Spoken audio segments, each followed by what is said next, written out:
Good morning. I'm Emma Druckmiller in the TV6 newsroom with your on-the-go morning headlines for Thursday, January 30th.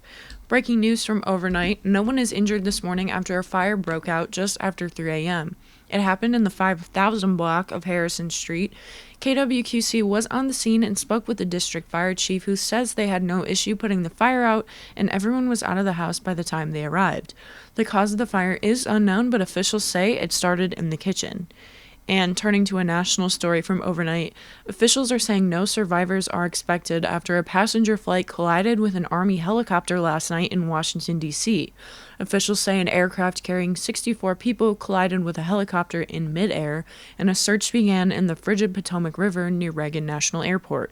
As of this morning, officials are saying there are no survivors expected. Passengers on the flight included several figure skaters and their coaches returning from the U.S. Figure Skating Championship.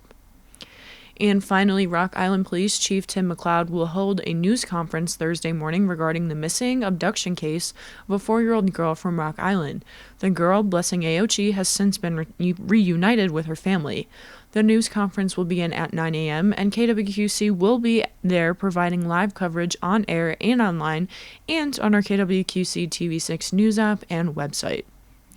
Taking a look at your weather from meteorologist Kevin Phelps, clouds will increase over the area today as our next big system rolls into the Midwest.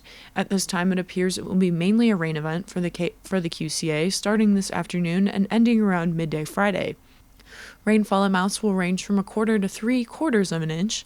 While there may be some snow mixing on the backside of the system, impacts will be very limited as we will be in the 50s for a third straight day, keeping pavement warm enough to melt snow on contact.